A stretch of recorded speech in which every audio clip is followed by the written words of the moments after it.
Hello, my loves, and welcome back to the channel. I am your host, Amy Diamond. Thank you so much for being with me here today. Let's get into today's topic.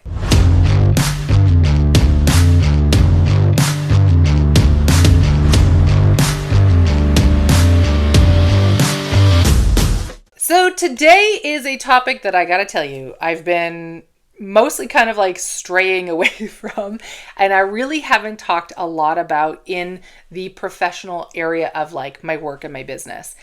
Today, we're going to talk about being the scapegoat child with a narcissistic parent. I'm going to give you a little bit of like very tiny preview as to why this has felt so uncomfortable, and then also why I'm finally like sort of breaking the silence on this and talking about it today.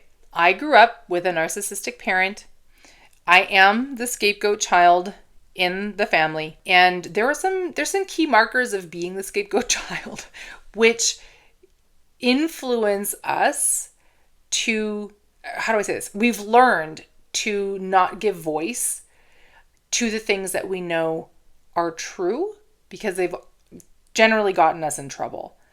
I love my family very dearly. My relationship with every member of my family has been challenging, and having to go through my own healing and my own distancing and my own understanding has created ebbs and flows in the connectedness with my family.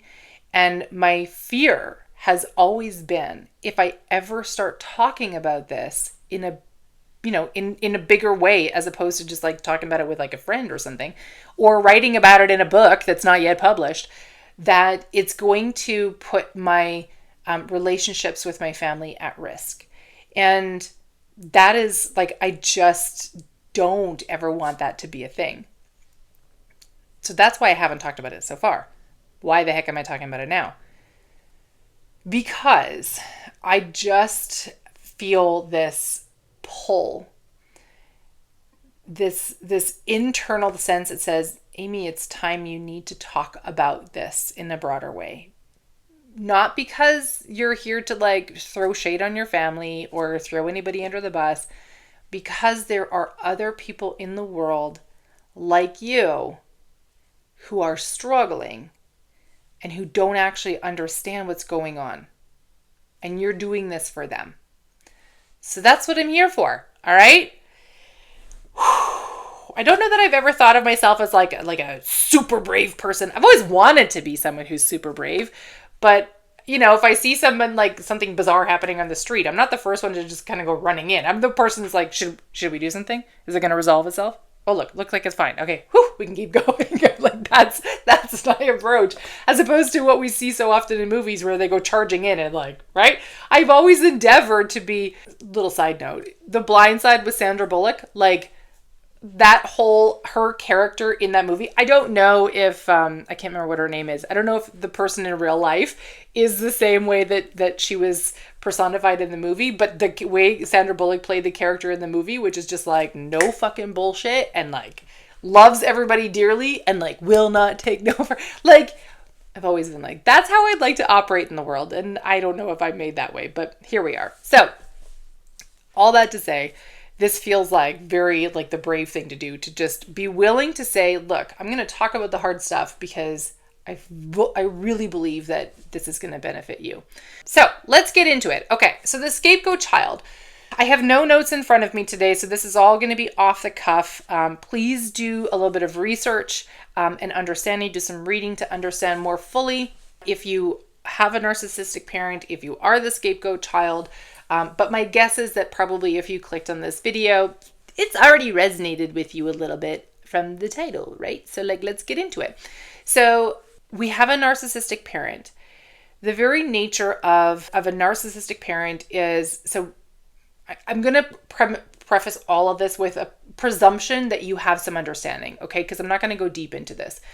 But a narcissist has incredibly low self-esteem, and they're so afraid of being found out, and they have to push that off onto somebody else. Say hello to the scapegoat child.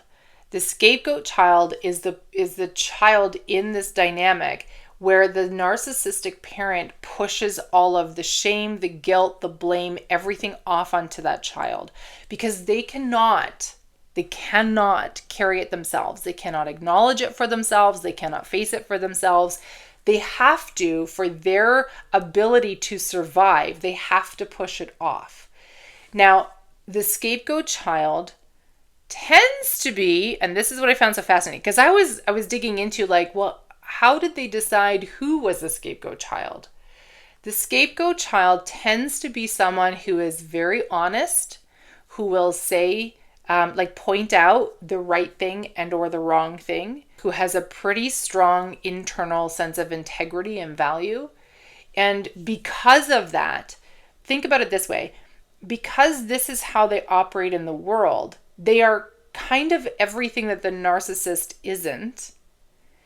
And the narcissist, it's like they can't quite allow this to exist. So they push all this off onto the scapegoat child.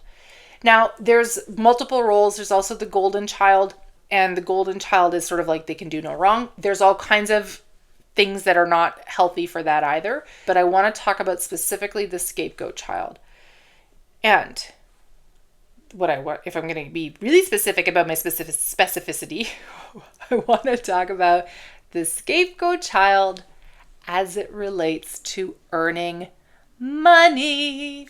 You know how much I love to talk about money, or if this is your first video with me, FYI, I really love to talk about money, and that's kind of what we do around here. So here's the thing. This is what the research has been showing me. There's two things that are coming to mind right now. One of a common belief that the scapegoat child will have is, I don't deserve protection. We're going to come back to this. Another common thing that happens to many scapegoat children is the need to stay invisible. So let's unpack those a tiny bit. Understanding that the role of the scapegoat child is to receive all of the blame, all of the shade, all of the not great things, not just from the narcissistic parent. What actually happens is that the family as a whole also all operates under this. They all understand, okay, this is the person, this person is the person that we blame for things. When I was young, I just felt like, why am I constantly to blame for what's going, even when I had nothing to do with it, I wasn't even in the room, somehow it's my fault. And of course, the messaging was, oh, you're just so selfish. You just think it's always your fault, but you're too good and you can do no wrong. And I remember as an adult going but there were so many situations that it didn't make any sense. It somehow was my fault. And yet somehow I always got in trouble. And then it was a friend of mine actually who gently said to me, Amy, I think that you may have a narcissistic parent, and then sent me an article. And I swear, as I was reading through this article, because I was like, no, this parent isn't a narcissist. Those are really crazy people, and they're that's not who this parent is. But I started to read through the article and I was like, holy crap. It was like someone had been observing my entire life and just wrote it all out. Here's exactly what happens. And I was like, how is that possible? I don't even know the person who wrote this article. And that was the start of me understanding that I had a narcissistic parent. My role in this relationship was the scapegoat. And that gave me a ton of awareness, which began the journey of healing a lot of things, okay? As the scapegoat child, your role is... I just realized I never turned on my light. Can you see me better there now? Oh my gosh. This is my third video that I've done. Now I've got it too bright. And I just realized I forgot to turn on my light. Oh well, here we are. I'm sure you can see me just fine. But anyway, I don't know why that suddenly... The room just felt dark all of a sudden. Okay. Coming back to where we were. Okay. So as the scapegoat child, your role was to receive the blame from everybody around you. In so doing, what you learned was the best way to stay safe was to be invisible. What happens when we are invisible in our career? What happens when we are invisible in our business? What happens when we are operating from a place that says it is not safe to be seen? I'm going to tell you the answer to that in a minute. Let's come back to the belief that I mentioned earlier. The belief being, I don't deserve protection. Because in the role as the scapegoat child, you have gone through multiple experiences where you've been under fire, you've been getting blamed, you've been, whatever, something has been going on. You've sought protection, you've asked for protection, but it hasn't come. Let me give you an example of my own life. So when my parents split when I was right after I turned 13. When I was like about 14, I was dating my first like serious boyfriend. Okay, maybe I might have been 16. I think it was 14. It doesn't really matter. The point is, I was a teenager. I was dating this guy. My older sister, who is more well endowed than I am, was bullying me mercilessly about the smallness of my chest, constantly talking about how small my boobs were and like just really beating me up over it. Now, listen, if you're a woman in the world, you already know that like somehow you're either too big or you're too small, you're not enough or you're too much. You never seem to be okay just the way you are. But when we're teenagers and our bodies are like doing all the things and we're also navigating the giant roller coaster ride that is our hormones, like there's an added impact to this. She kept coming after me, and no matter what I did, I couldn't get the bullying to stop. I got mad, nothing happened. I would lean into it, like make my own, self-deprecating jokes. It kept going. When I ignored it, it kept going. When I finally said, okay, enough's enough, I was on the phone with my boyfriend one day, and while I'm on the phone with him, she came into the kitchen and very loudly was like, I don't even know why he's dating you. Like, you don't even have any boobs. They're so tiny, it's ridiculous. And I was mortified. I'm on the phone with my boyfriend, right? So anyway, so I went to one of my parents to ask for help because I was becoming so like just beaten down and defeated about this. And now she was doing this in front of people, like all kinds of other people, like most importantly in front of my boyfriend. I'm like, this isn't okay. And I remember going to my parents' room and asking them for help, explaining the situation and trying to like give a logical, clear, please help with this because I have done everything I can think of and I cannot seem to make this behavior go away. Can you please talk to her? And I got laughed at. I got told that I was being like, Amy, you're just being too sensitive. Like, just get over it. It's not a big deal.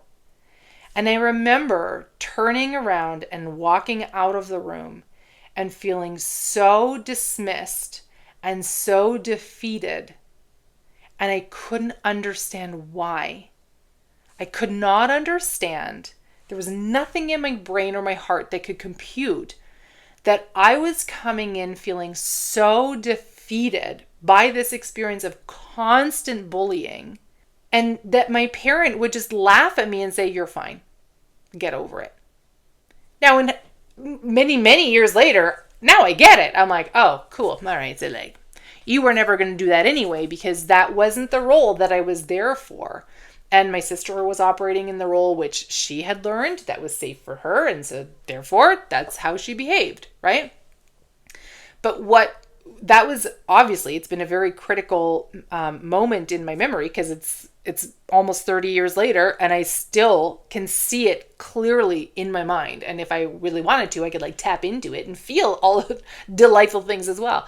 But I've done a tremendous amount of healing around it. So like I have to really work to access it if I wanted to do it.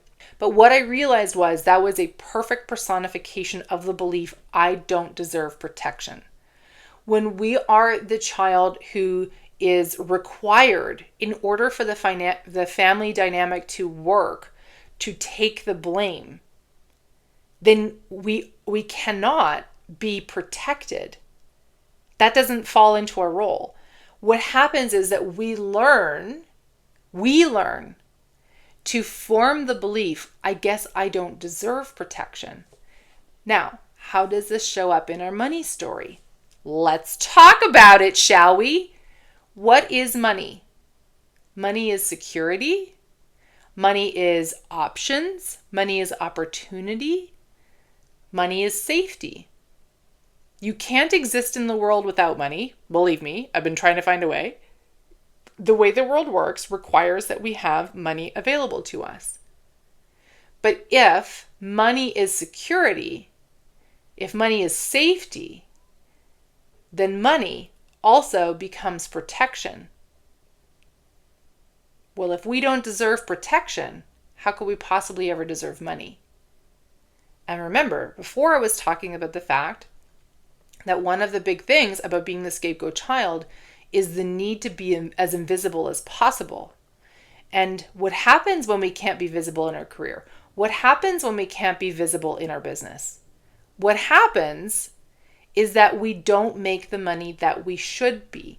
And that's really critical. I want you to really understand that this is like, if you've been doing belief work around your money, if you've been doing, manifestation journals and all kinds of things, and you cannot, no matter what, no matter how good you are at your job, how amazing you are at your business, the work that you're doing, you can't seem to crack a certain income level or get to a point where you're making a really joyful, juicy, healthy amount of money. But no matter what, you're like, I don't understand. I don't understand. What am I doing wrong? Right? What if you're doing nothing wrong? You're doing everything correct. You're living out old paradigms.